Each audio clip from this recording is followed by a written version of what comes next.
Never invest in these 5 kinds of properties. Welcome back to another episode. If you enjoy this type of content, then subscribe and hit the bell icon so you never miss out on any of our latest and greatest uploads. Please keep in mind that we are not certified financial advisors. We simply provide informative and educational videos. Please do your due diligence when investing. In the early part of the 20th century, American humorist Will Rogers was quoted as saying, "Buy land. They aren't making any more of the stuff." Real estate can be a wonderful investment, but buying property isn't as simple as Will Rogers led people to believe. Investing in certain kinds of real estate can be a financial mistake. Let's consider 5 of the worst types of real estate to invest in. Number 1, doesn't produce income. Drive down any main street in small-town America and you'll find dozens of empty storefronts available for lease or for sale. Some of these retail spaces have been vacant for years. They may have held thriving businesses at one time, but then the mall opened on the outskirts of town, or the big box store offered cheaper prices. These Main Street businesses may have survived the mall or Walmart, but they couldn't see their way through the Great Recession, the competition of online retailers, or the shutdown of COVID-19. It may be tempting to think, look at that store building, the price is so cheap. Let's buy it and maybe we can sell it in a few years at a nice profit. But that store building may have been vacant since 1995. If it couldn't be sold and used then as a retail establishment, what makes you think you'll be able to sell it at a profit today? Number 2, negative cash flow.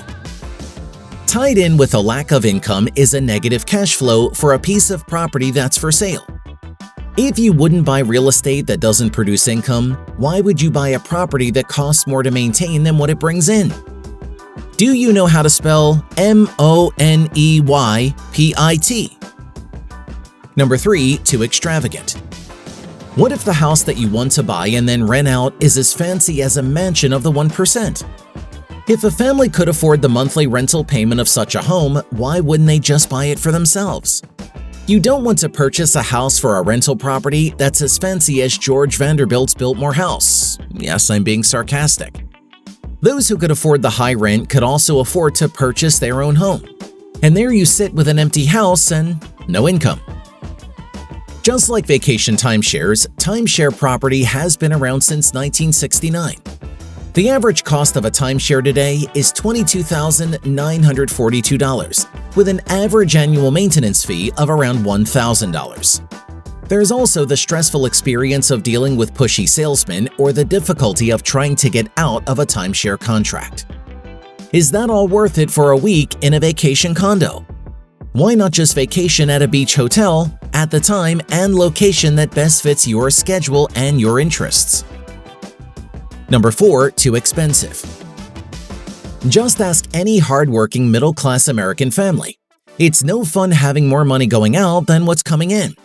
It's always a good idea to follow the 28% rule, although some call it the 25% rule, and others refer to it as the 30% rule.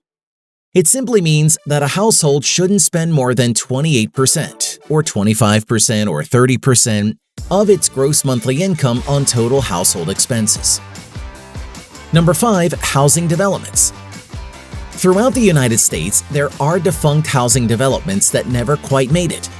The developers may have even improved the land by adding sewer, water, and electrical utilities. They may have even put in curbs and gutters as well as street pavement. But there are no houses, maybe 1 or 2 if they got lucky. There are no businesses. Chances are these developers went bankrupt. It seems like the majority of such failed developments are located in states like Arkansas, Arizona, and New Mexico. But every state has them.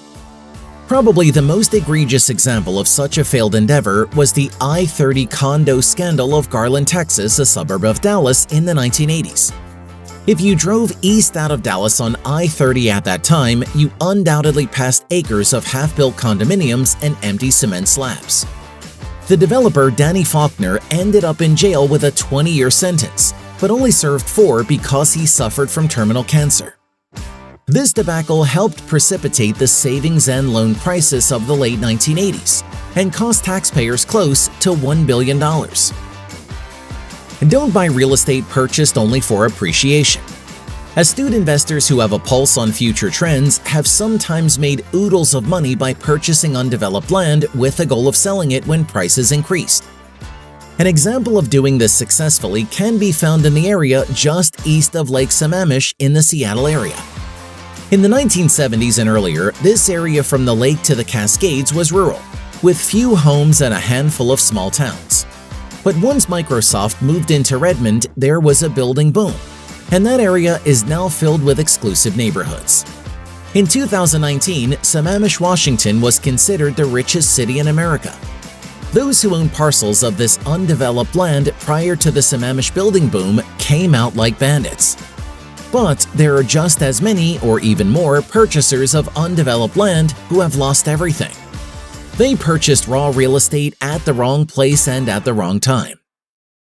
Unless you have experience successfully predicting the future growth and development of an area, this is probably an investment strategy to stay away from. And with that, we've reached the end of this video all about which 5 types of properties to never invest in. Thank you for watching. Don't forget to leave a like if you found this video helpful and interesting. See you again soon in the next one.